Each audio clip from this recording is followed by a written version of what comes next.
This podcast is sponsored by nobody.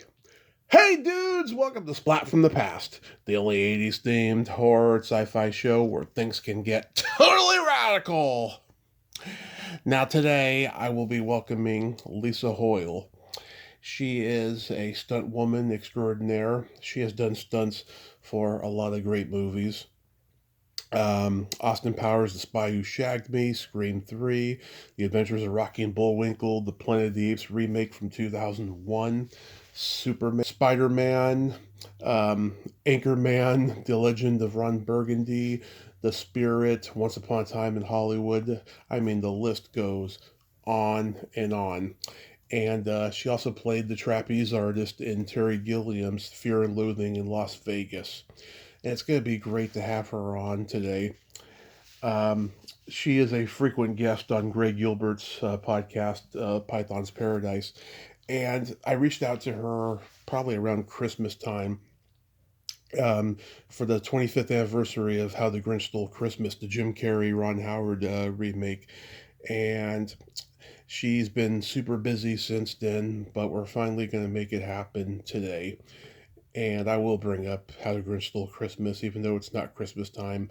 You know, this is the roots of trying to make the interview happen, and it's going to be a lot of fun. She is a lot of fun. I've listened to her on Greg's show over the years, and she's got a great sense of humor, and she sounds like fun, and it's going to be great to have her on. I'm looking forward to this. Spring April is almost over. Got a few more good shows left, and then I start Sexy May next week. It's going to be fantastic. So yeah, here is my interview with Lisa Hoyle.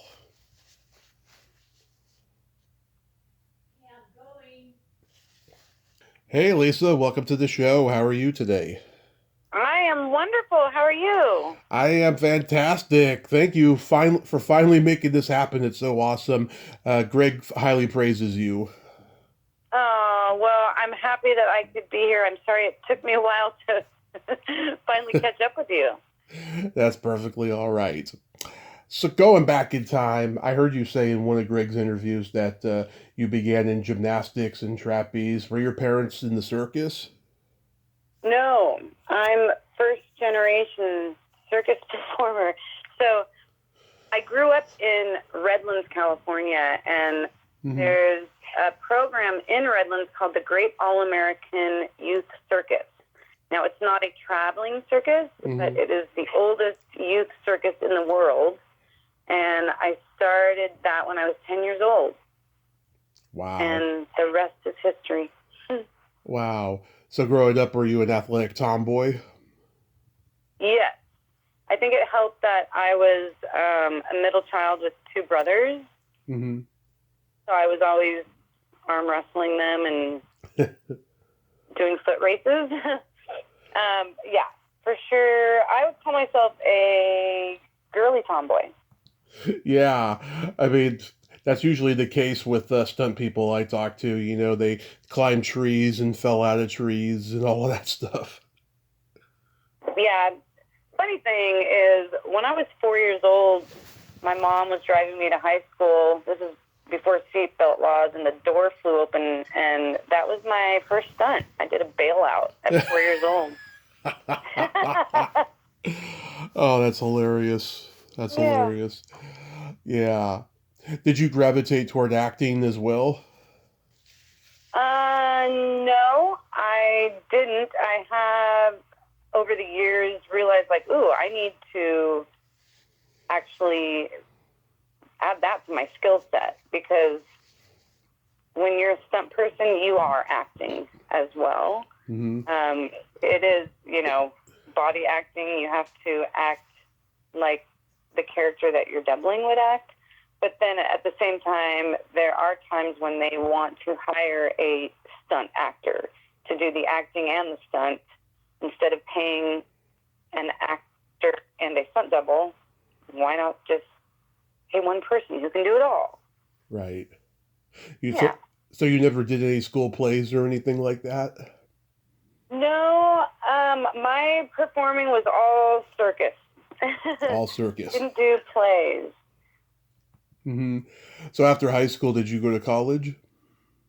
I did. I went to college. I went to Cal State San Bernardino. That's when I started performing as a flying trapeze artist, and that's when I started pursuing stunts. Yeah. So when you were there, was it like was there like a circus or stunt like program going on? No, it's funny. I always wanted to be a cheerleader, Mm-hmm. and when I was in junior high, my gymnastics coach was like, well, it's one or the other. Do you want to be a cheerleader or do you want to be a gymnast? And I was like, okay, no cheerleading for me. So when I got to college, I tried out for cheerleading, and I made it, and I got my cheerleading uniform.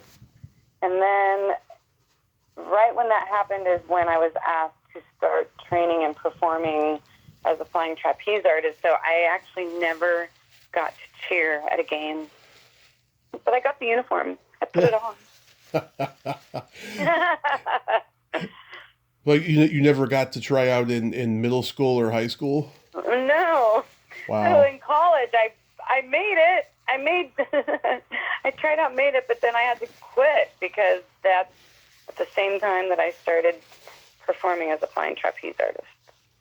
Do you still have the uniform as a reminder of what could have been?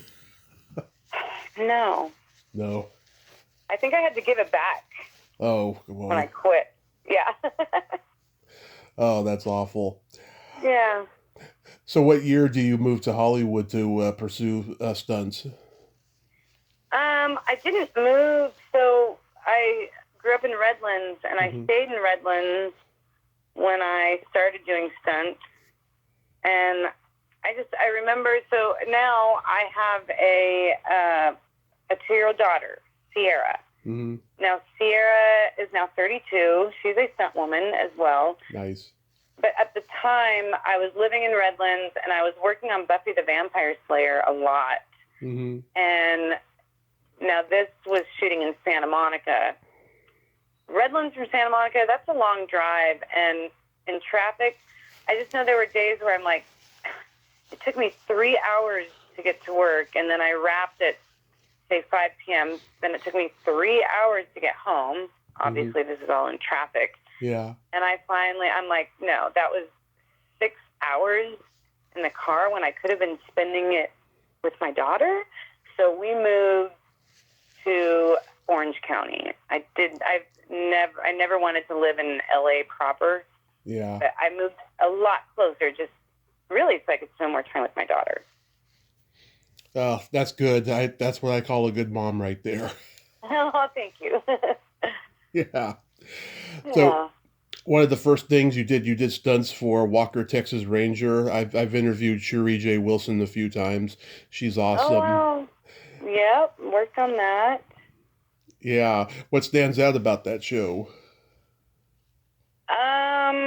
I just did one episode. It was when I was very new, and I just remember, like, wow, they're gonna travel me to Texas, and I got to do a high fall off of a parking, like the top of the parking structure. So yeah, I just did that one episode, and I'll always remember it. Did you get to interact with Chuck Norris? No, I did not. But his son is a stunt coordinator, and I worked for him. Mm-hmm. His name was Eric Norris. It's funny. I never understood his appeal as a movie star. I felt that he had no charisma, but his kicks were badass. All about the kicks. Yeah. I mean, even in his two biggest movies, Code of Silence and The Delta Force, he's only on screen 30 minutes in each movie. Oh, wow. Yeah. They promoted them as big Chuck Norris vehicles, even though he's only on screen for 30 minutes.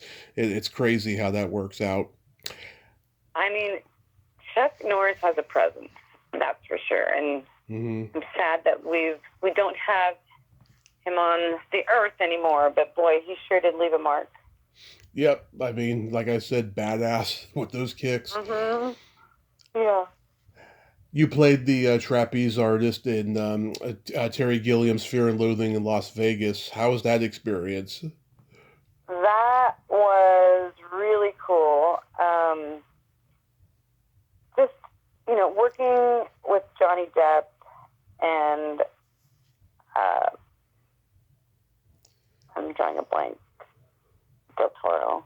Oh, Benicio del Toro. Yeah. They were great. And, I did the trapeze scene. And one thing, this is just a little, the times on set, there's a lot of spitting around, a lot of hurry up and wait. Mm-hmm. And I was working with a little person. Mm-hmm. And we'd been together for a couple weeks, and he told me that he was married. He's like, yeah, my wife is about your size, and I know he had a son. And I said, so is your son normal height? And he looked at me, he goes, you mean average? I was like, sorry, I'm so sorry.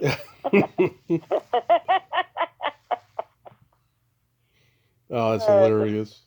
You learn something new every day. Yeah, oh, that's hilarious. Yeah. What was Terry Gilliam like as a director? Oh, he was like a kid in a candy store. He was great. He was a visionary, that's for sure. And yeah. then, because the scene that I was in was like they were in Circus, and they're like tripping. They are tripping hard.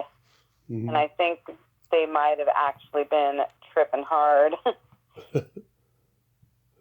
Yeah. I'm a huge Monty Python Maybe they were method actors. I don't know. Yeah.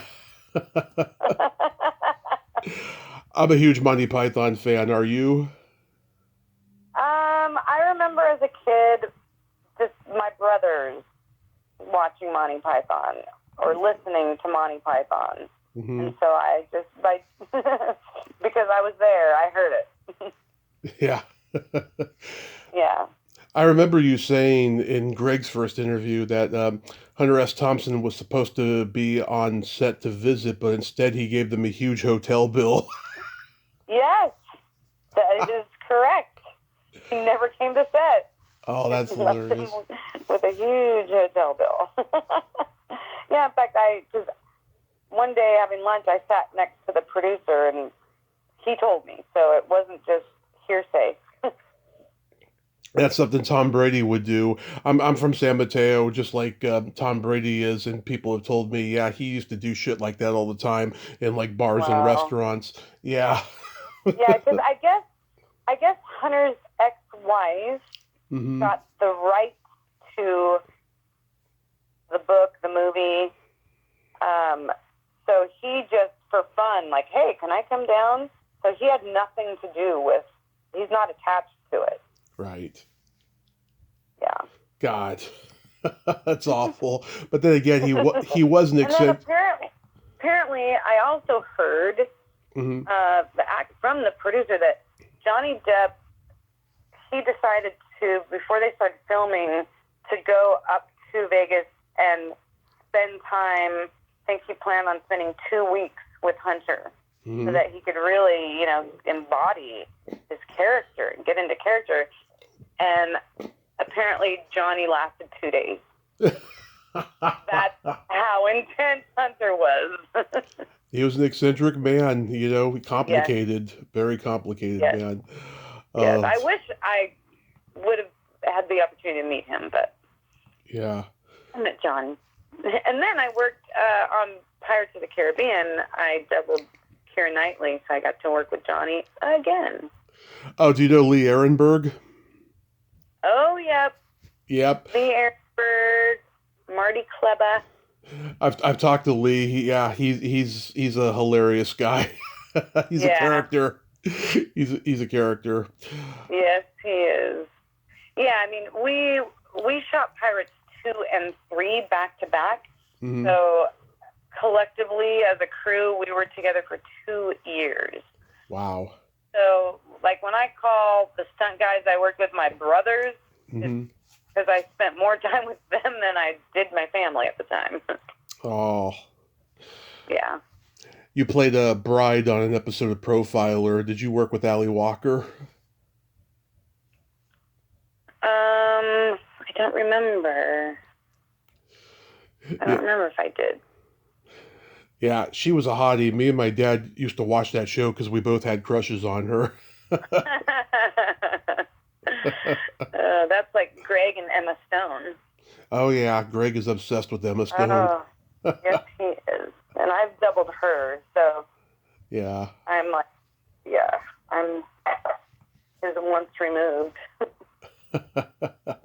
I'm a huge Austin Powers fan, and I saw all of them in the theater. I saw The Spy Who Shagged Me twice in the theater, including the drive-in.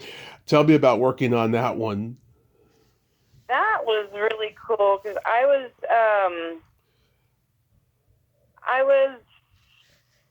hired in. It's the scene where it's like a Volkswagen Bug crashes through the wall into like a dance party. Uh-huh. And I was just one of the dancers in harm's way, quote unquote. Because they had other dancers there, but the ones that were close to where the car was going to land, they put stunt people as dancers. But that was just fun, getting dressed up as a 60s dancer. Yeah. I figured maybe you doubled for a Heather Graham or something. No, she's a little taller than I am. So Yeah. when it comes to stunt doubling, you've got to be the right size. Mm-hmm. I know, it's funny. There have been times when I've watched things and I could see the stunt person's face.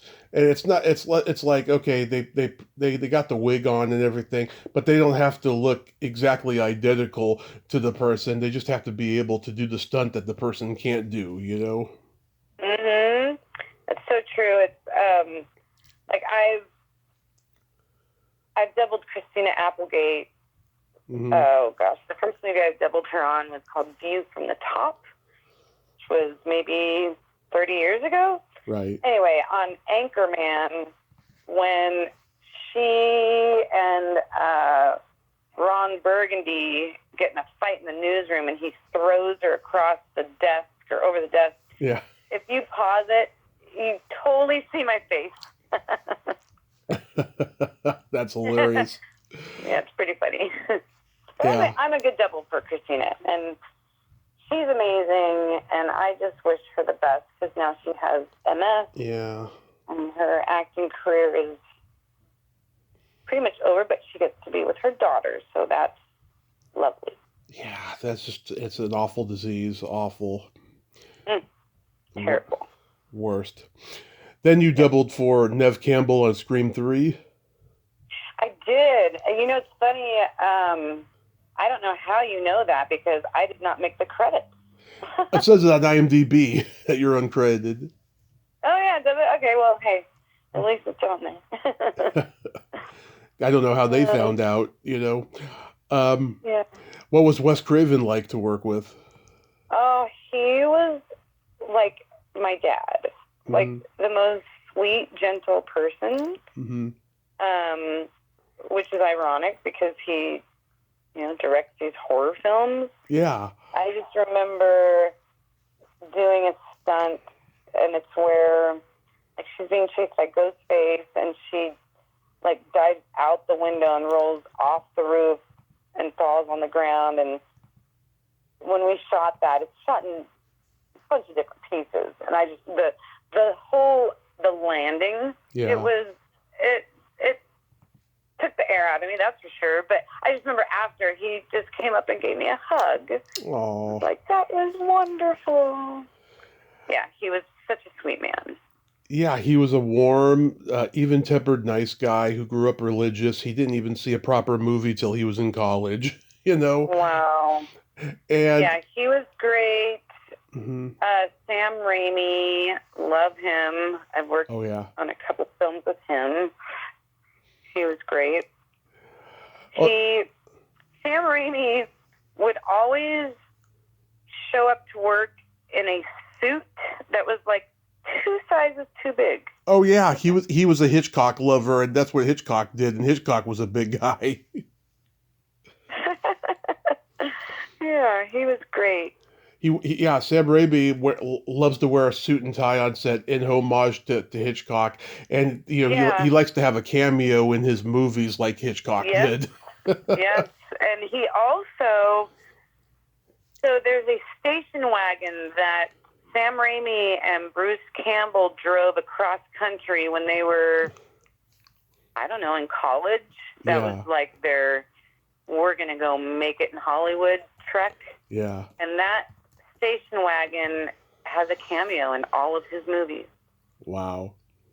Yeah. I met Bruce Campbell once. He's a character. Oh, yeah? Yeah. Yeah, because he's in he always shows up in Sam Raimi's movies, but I've never met him. Yeah, I was at this horror con. Him and Robert Englund were the two big, icons that were there that everybody was excited to meet.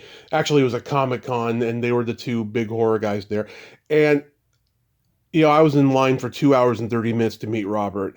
And he's having, conversations with his fans. He talks to them for like 10 or 15 minutes. I'm sure it drives the promoters crazy, but they know that they're going to be making a pretty penny with him, And Bruce comes out of nowhere behind the curtain, and he's like, "Oh, Robert, just sign the fucking thing. Nobody cares about your trip to Europe."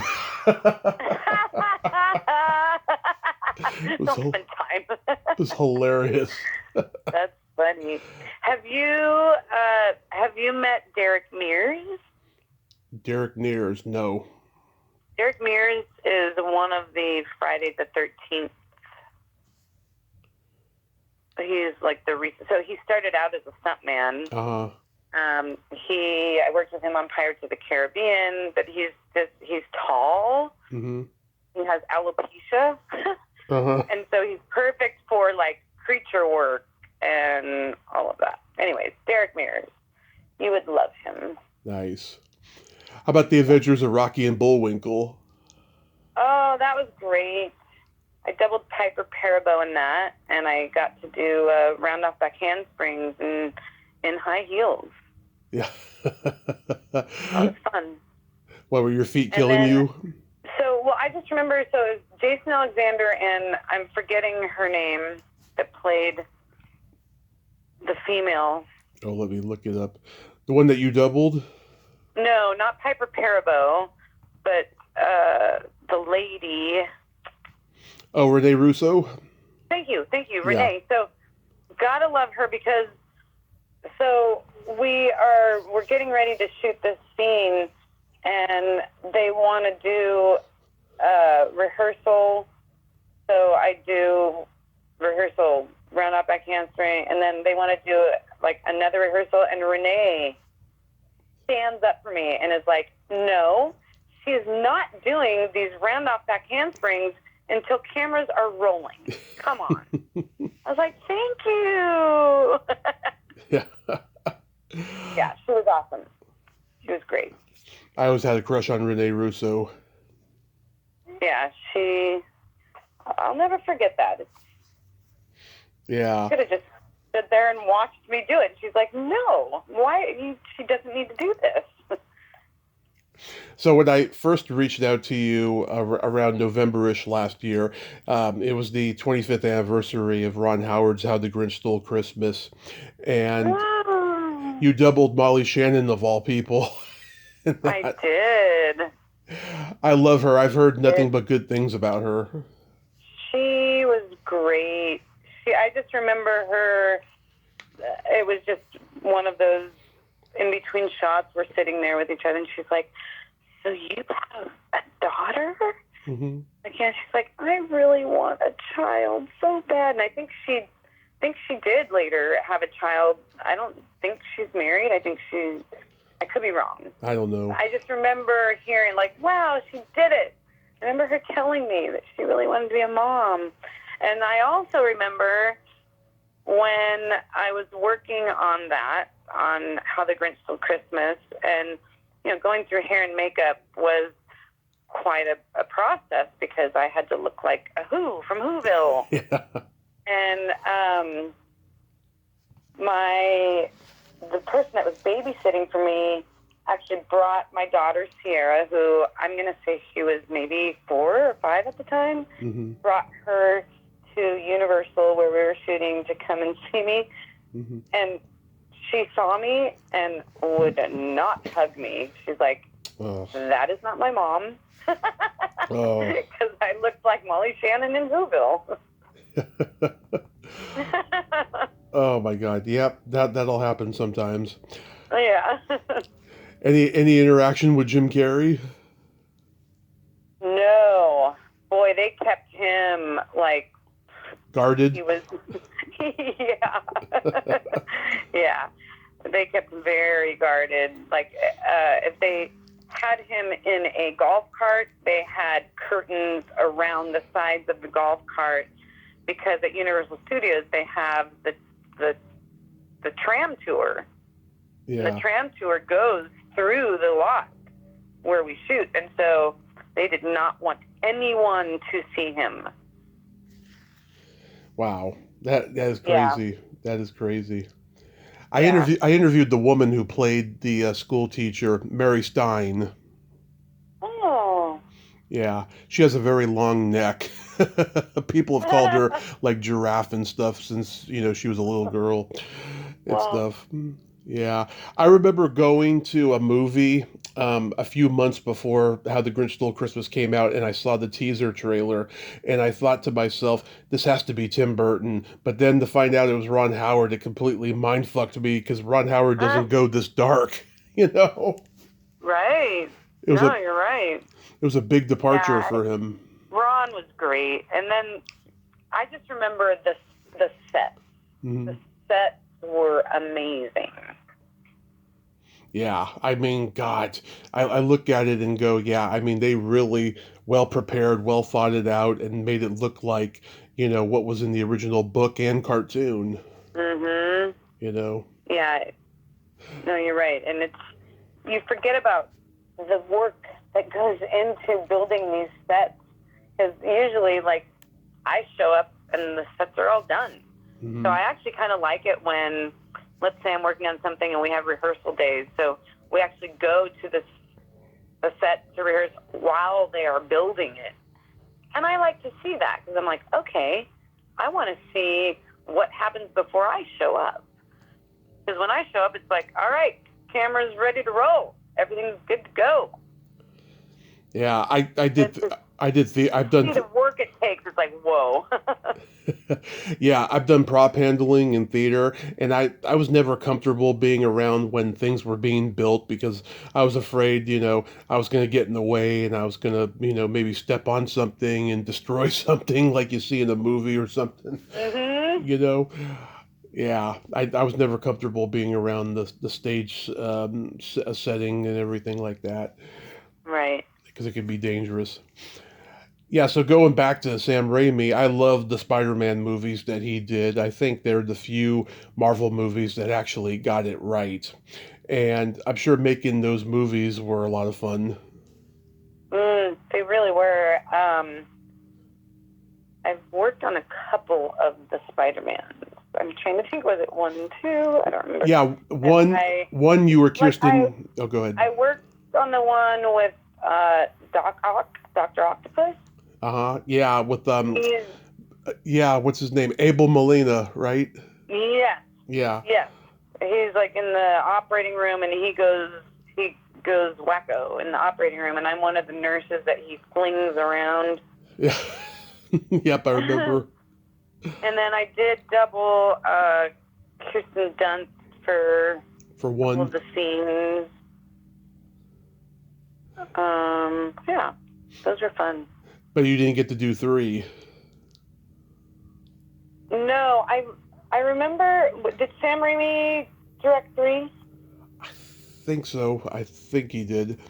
I just remember 3 was not as good as the first 2. It suffered from Return of the Jedi syndrome, as I call it. That's funny. Oh, it was. Remember? Yeah, it was Sam Raimi. Oh, what's that? It was Sam Raimi who directed 3. So there was, maybe it's the 4th one that he didn't direct. I just remember Yes. when I worked on Drag Me to Hell, Mm-hmm. my last day, and I doubled the lead on that. Anyways, the last day, he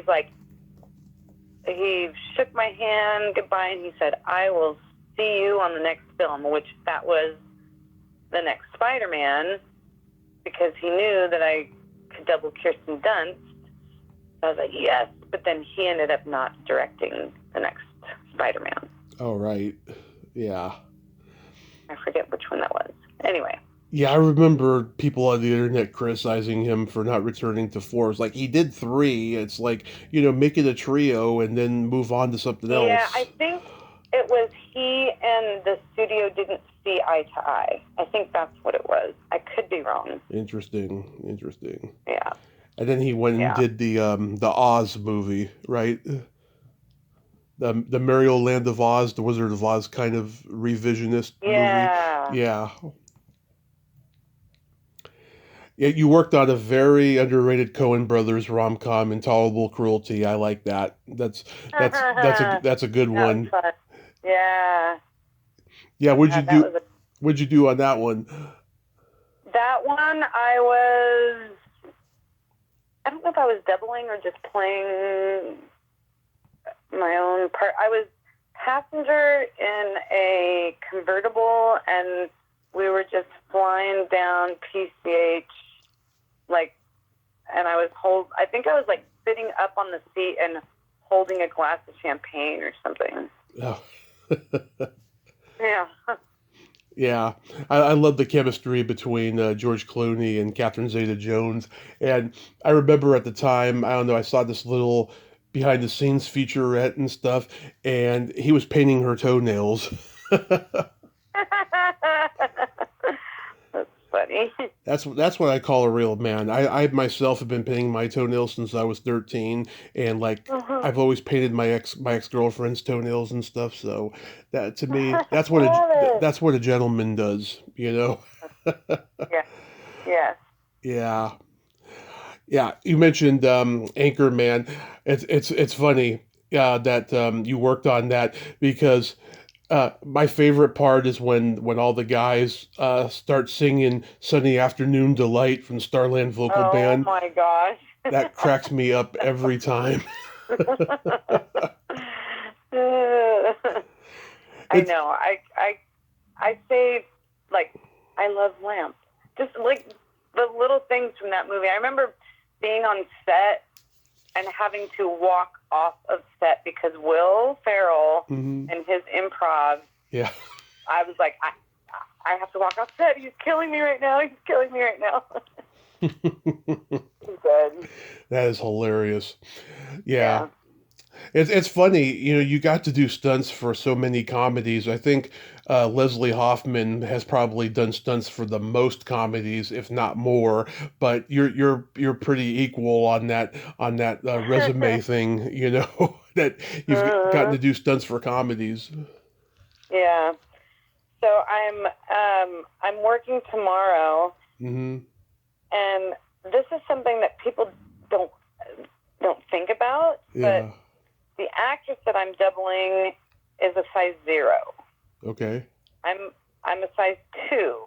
So I get the call a week ago, and I'm like, okay, so for the next week, I have to try and cut weight. But I've been doing this for 35 years, and I feel like a wrestler, always trying to make weight. Yeah. I'll get a call, hey, are you available next Wednesday? I sure am. Okay, great. The actress you're doubling she's emaciated. I'm like, oh, wonderful. I have to starve myself. Okay, great. That's no good. So that's just something that stunt people deal with that you would never even think about. Mm-hmm. Oh, and she's really pale, and I live at the beach, and I have to try and stay out of the sun. Wow.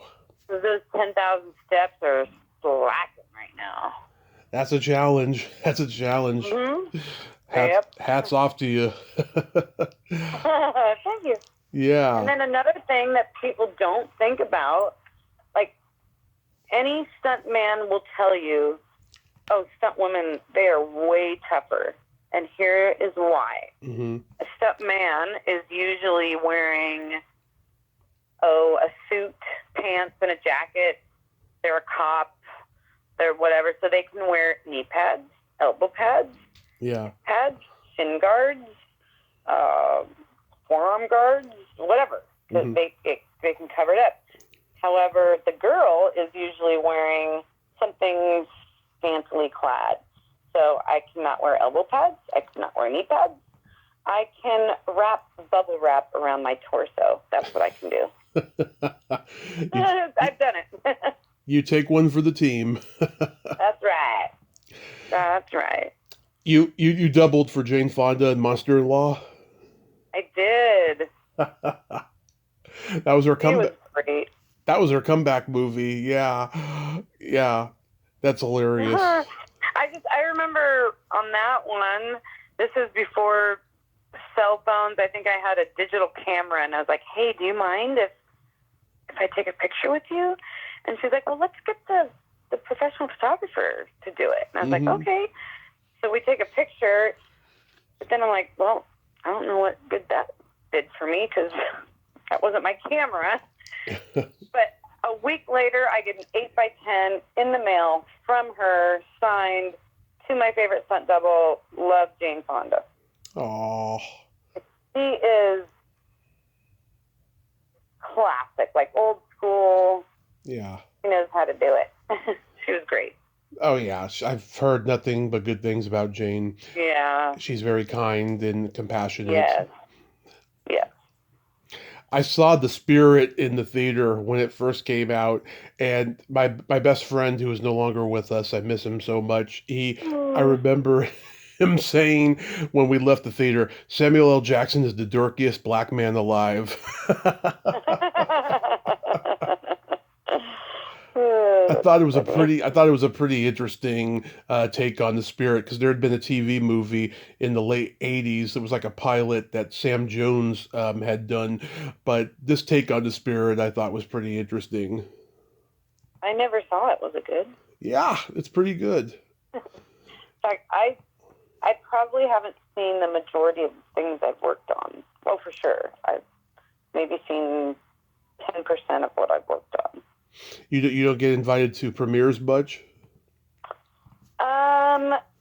Every now and then I've never been invited to, actually the only premiere I went to was Fall Guy. Okay. I didn't even work on it. Okay. We usually have cast and crew screenings. We do not get invited to the premiere unless, like, you're buddy with your actor and they bring you. Otherwise, some people, it's the cast and crew screening. Mm-hmm. I know. I've heard horror stories about actors not being invited to premieres, just because they had a smaller part or something like that. I just think that's wrong. Yeah. It's wrong. I mean, it doesn't bother me. We are so behind the scenes that. But no, it was cool to go to the Fall Guy premiere. It's like, oh, okay, this is what it's like to walk down the red carpet. One of my best friends who's aspiring to be a stunt person, he was watching The Fall Guy a lot when he was staying at my house for several months. I said to him, if you like this, you should watch the original series with Liam Majors. That was like one of my favorite shows growing up. Seriously. Yeah. Yeah. Yeah, huge fan of the original Fall Guy. You were you did a stunt for the Nightmare on Elm Street remake. I did, yes. Yeah, what stands out about that one? We did it in Chicago. What stands out about that one is the scene. So I did the scene where, I can't remember her name, the actress. I know her last name is Cassidy. She's Dave Cassidy. Oh, Shauna Cassidy. Yeah. So it's the scene where she gets like possessed dust and is being thrown around the room. Mm-hmm. So what was cool is we actually had 2 different rooms. One of them was an upside down room, Yeah. and one of them was a right side up room. And I was on wires, and the guys pulling me, it was blunt, like they didn't know where I was going. Like they're just pulling me and I'm just being flung all around. I just remember at one point my knee went through the wall and I just yelled, "Keep rolling!" "I'm okay, keep rolling!" And my legs were so bruised up on that one. I have some good pictures of that. That was one of those where, like, I'm just wearing, like, little sleep shorts and a T-shirt, so I couldn't put any pads on my legs or my elbows. Mm-hmm. So, I got really bruised up on that one. My mom and I saw Once Upon a Time in Hollywood twice in the theater. We freaking loved it. I just loved the movie, and when my dad came to visit a year and a half ago, we watched it together, and he loved it as well. What did you do on that one? On that one, I was part of the fire safety team when Leonardo has the flame blower, thrower, whatever it's called, and it's that huge fire burn of the guys sitting at the table. Yeah. So I was right off camera with a fire extinguisher, and I was assigned to Mark Wagner. He's my guy. As soon as they yell cut, I run in. And there's 2 of us on one person. So one person has a blanket, the other person has a fire extinguisher, a wet blanket, and anyways. Yeah. I did that, and then I did some driving. And that was cool, because I just remember we're on Sunset, and with all these period cars, and Sunset's blocked off, that was just very surreal, because, like, who gets to do this? Like we've got Sunset, we own it, and there's all these just old vintage cars parked and driving, and that was really cool. And then I got to hang out with Tarantino on the street and just talk. Yeah. that was really cool. Yeah, I think it's his masterpiece, and if it's his last movie, then it's the best last movie to do, I think. Yeah. It was just entertaining. I just loved it from start to finish. And another thing I love about Quentin and that movie is Zoe Bell was the stunt coordinator. So Zoe met him on Kill Bill. She doubled. I'm trying to think of which one she doubled, but Quentin loved Zoe. And when he wrote Grindhouse, he wrote a part for her. Right. She's the one that's like on the front of the car as it's flying around. She's hanging on the hood. Yeah. I don't know if you remember that. That's Zoe Bell. She's a stunt woman. And in fact, I remember she and I worked on Iron Man 3. We're in South Carolina. After work, we went to go get a bite to eat. We're sitting at the bar, and these people come up to her, and they're like, "Oh my gosh, you're Zoe Bell." I was like, "Oh, that's right. You're a celebrity." And then when Once Upon a Time in Hollywood came around, Quentin had her as the stunt coordinator, which is like, yes, thank you. Women can get this job done just like men, but there are very few female stunt coordinators compared to men. Wow. So I'm glad that he saw it.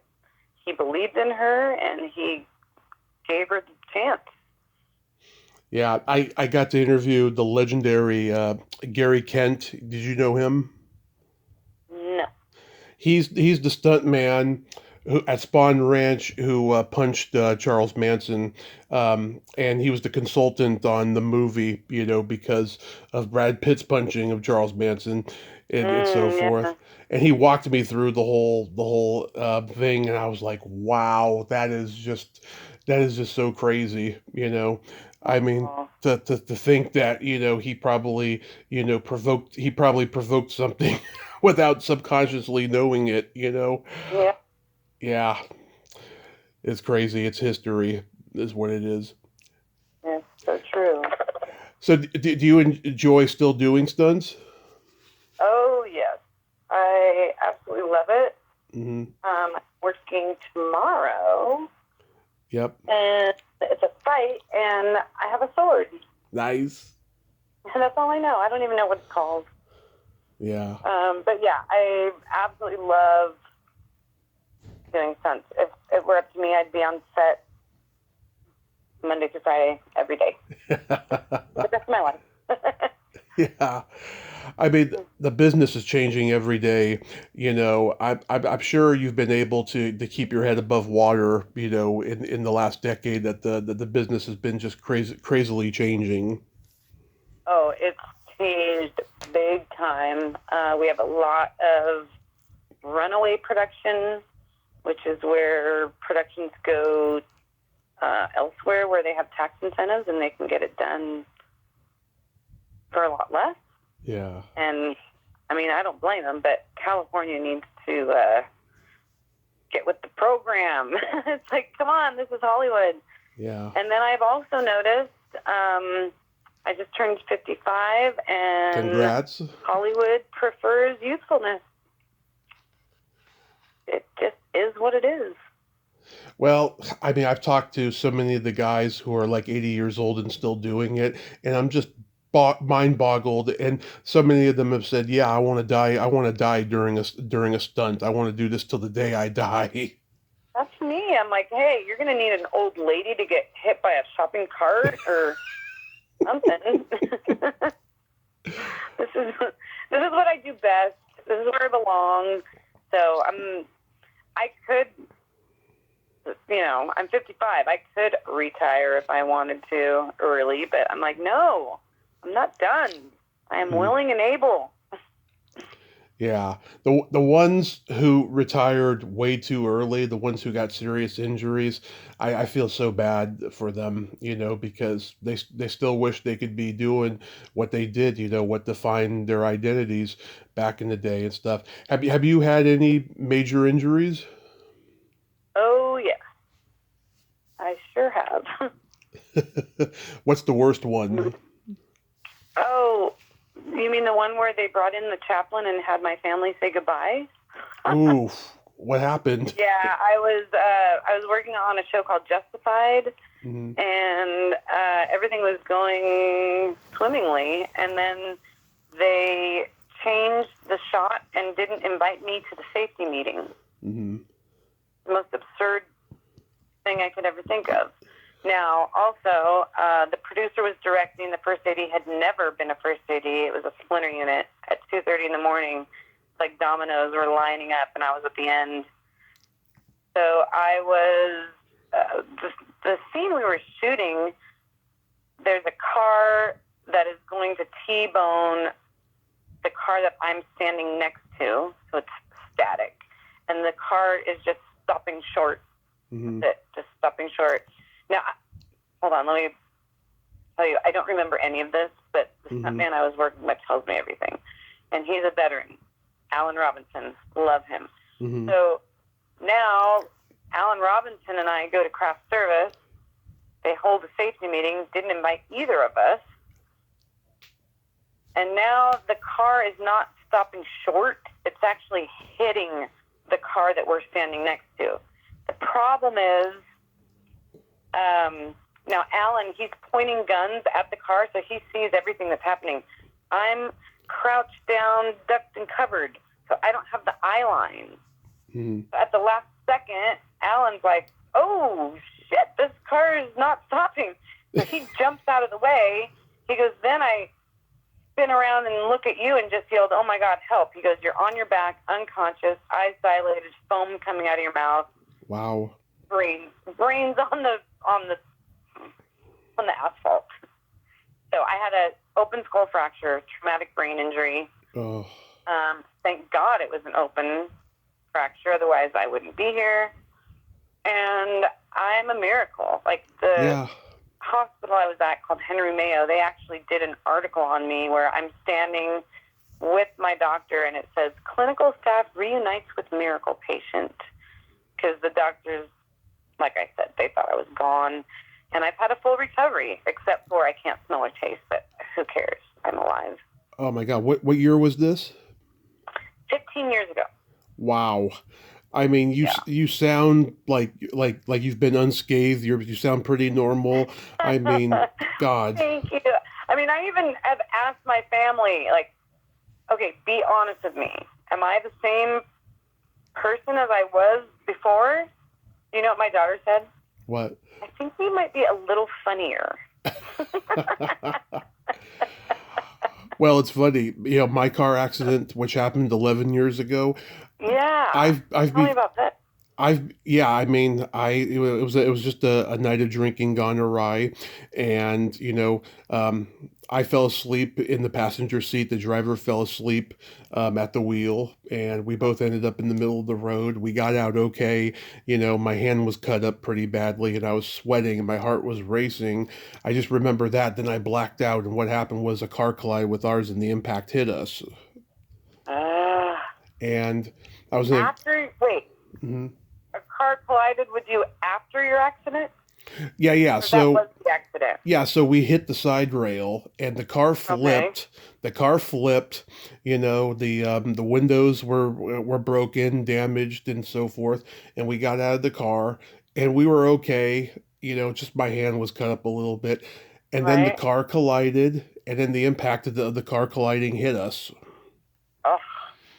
And I got the worst of the injuries. I broke my leg in 7 places, had a heart attack. I had my sternum crushed. I probably had some mild brain damage, but not too much. I mean, it took me a year and a half to get my brain back to remember things that I had forgotten for a little while. But Wow. everything came back.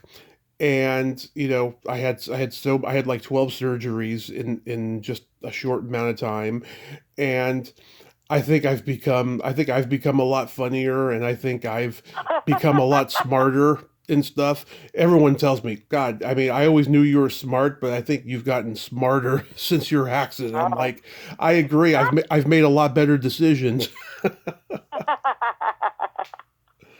Yeah. And Wow. yeah, I was in a coma 30 days. I woke up on my mom's birthday. Wow. Oh, what a gift.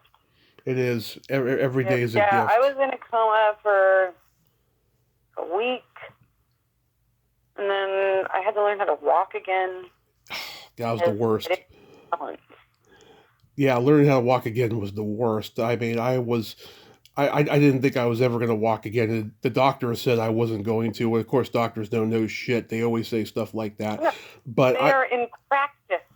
Exactly. They're practicing. After being in the hospital for 3 months, Western medicine can suck it, as far as I'm concerned. Yeah, but I really did. I really needed it at that time, but yeah. Geez. I really didn't think I was going to walk again because I was just tired, like quickly, even just trying to get out of bed. I mean, it was torture, is what it was. Yeah. It was torture. The one drug that has given me lasting side effects, fentanyl. Mm-hmm. Yeah. I've stayed away from that. Yeah. What's that? I've stayed away from fentanyl. I'll never go near it. Well, yeah, I didn't know I was, at that point, I guess it was a patch they put on my chest. Mm-hmm. And every other day they would switch it from side to side, like a new patch on the other side. And then when they took me off of it, my body freaked out. And my hands and feet swelled up like balloons. And it was very painful to my ear, to sleep on my side, my ears, it would be excruciating. God, so, the last 15 years I've been dealing with only the left side, the left ear, the left hand swelling. Mm-hmm. And then 6 weeks ago, I made a discovery that has been so healing. I got a frequency device. Mm-hmm. And this frequency device, day 5 of using it, my left eye and my left nostril started draining clear fluid. Ooh. All day. Now my left ear doesn't hurt and my left hand doesn't swell. So this frequency device is very intuitive. Mm-hmm. Very healing. It's like, oh, you don't belong here. Get Yeah. out. Jesus. I want all my friends to have this device. I want everyone to feel as good as it makes me feel. Wow. God, you are a miracle. You are. Yep. Yeah, it's called Oly Life. Oly Life. That's the device. So, do you have any movies in the can upcoming? I mean, I have this job tomorrow. Yeah. I don't even know what it's called. And then it has another day next week. Other than that, for the first time in 35 years, I'm like, it's slow for me. I'm grateful to be working tomorrow. That is awesome. That is awesome. I'm so glad that you got that at least tomorrow. Me too. Thanks. So now we have Play by Secret Silly game. This is a series of silly slumber party questions. No win or lose, just pure fun. And how the game works is I ask you the question, you answer it. Then you ask me that exact same question and I answer it. And feel free to comment on the answers because they might be funny. Okay. Lisa, are you ticklish? Yes. Are you ticklish? Yes. If you tickle me without warning, I might hit you in the groin. If you squeeze my knee, I might punch you. Why would somebody squeeze a knee? You know how people do that? Like they they reach over and squeeze your knee. Mm-hmm. You know that one? Kinda. I mean, I don't know what the point is. I mean, nothing happens. I don't either, but I might punch you if you do that. Yeah. Is your belly button an innie or an outie? It's an innie. What's yours? It is also an innie, and it's deep. It's deep. I call it the bottomless pit. What color are your toenails painted? I have a freckle in mine. Really? Yeah. Is it like a big freckle? It's not big. It's just little, but it's weird because it hasn't been there my whole life. Mm-hmm. I remember when I've got a little piece of something, and I'm like, it's not coming off. Oh, it's permanent. Yeah. Wow. What color are your toenails painted?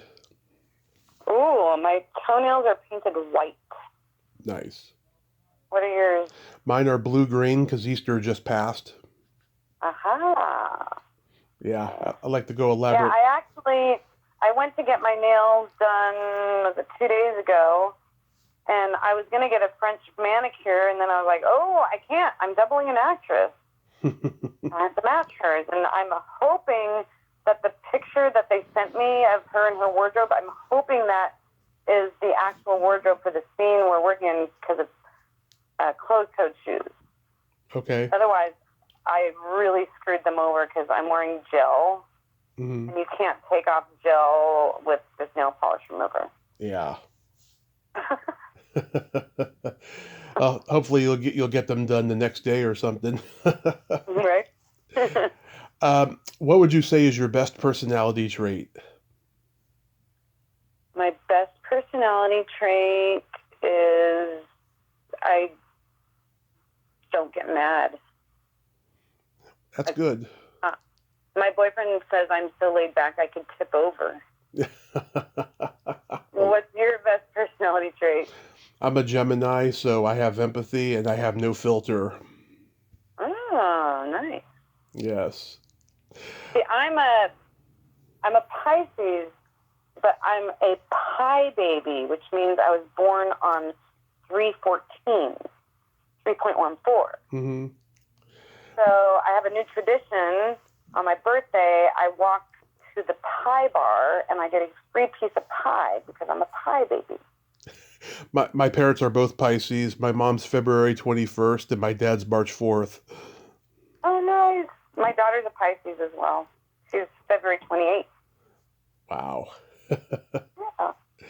What's your guilty pleasure? Guilty pleasure. smoking weed. Love it. Love it. What's your guilty pleasure? That's the best answer I've ever had. Mine, I love eating pizza and watching a raunchy sex comedy movie. Okay. Yes. I would say Forensic Files Forensics Files, yeah. is another guilty pleasure. But like I don't drink alcohol. I would say so being a stunt person, I've had people ask me for Vicodin. You're a stunt person, for sure you have Vicodin, right? No, I've never taken Vicodin in my life. Mm-hmm. I'd rather be natural and smoke marijuana if I have pain or something like that.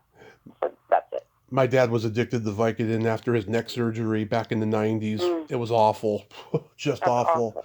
And he doesn't like pot. I mean, he smoked it when he was in high school, but it made him like stupid, and it made him tired and stuff. And guess what? The apple doesn't fall too far from the tree. That happened to me too when I used to smoke it. Yeah, I have to, I'll do it just when necessary. Otherwise, it can just become a motivation killer. Exactly. They call it a will killer. There you go. There you go. If you could have anything named after you, what would it be? A style, like Indian style, Lisa style. Lisa style. I like that. Yeah. How about you? I'd like to have a vibrator named after me. I love that. Years ago I had this idea that would help women lose weight. If you had a stationary bike where the faster you pedaled, the more the seat would vibrate. Right. Problem fixed. There's an episode of Curb Your Enthusiasm where Larry David has this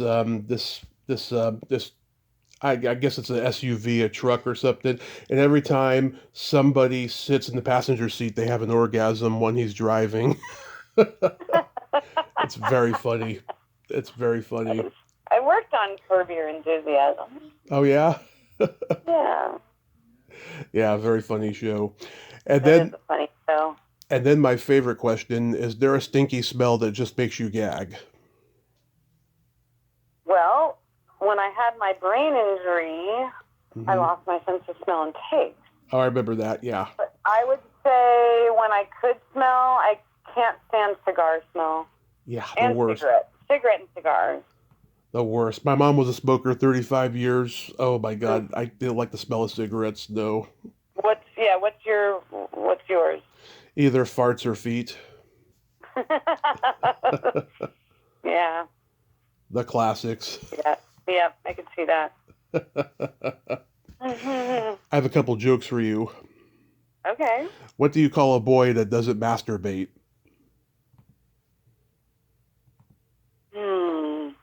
Boy that doesn't masturbate. I don't know. A liar.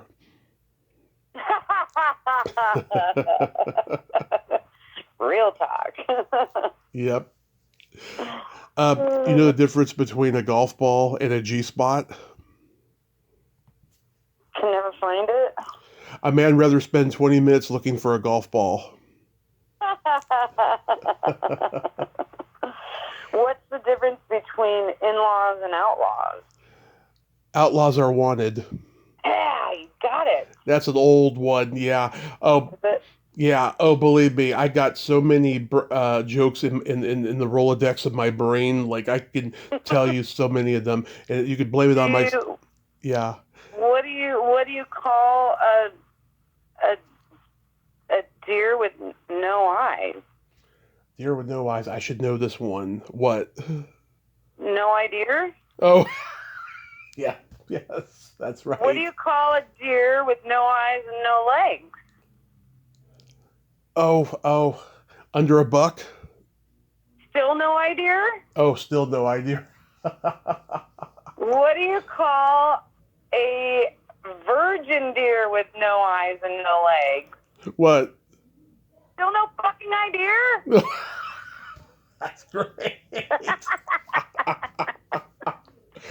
Oh God, I gotta remember that one. That was I was gonna great. say that goes in your Rolodex. I like that one because it's a three-peat. That's great. Yeah.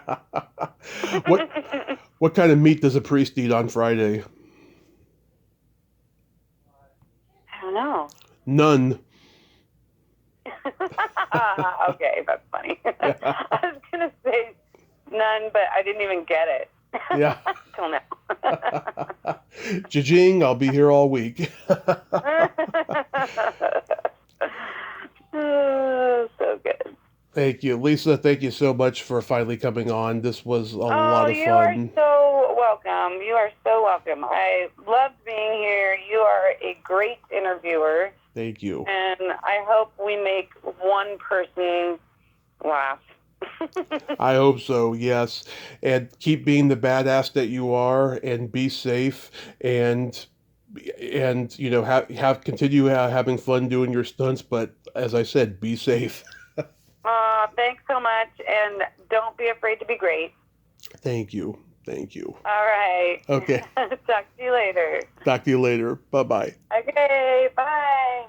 Well, there you have it. Lisa Hoyle, ain't she a sweetheart? Oh my God, she is fun. Exactly like she is on Greg's podcast. She is a lot of fun. And she even knew jokes. Those deer jokes were hilarious. I got to remember those. Those were funny.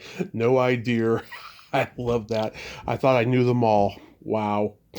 Well, until next time, this is Tommy Throwback Kovac saying there's no shame in living in the past because the present sucks. Later, dudes.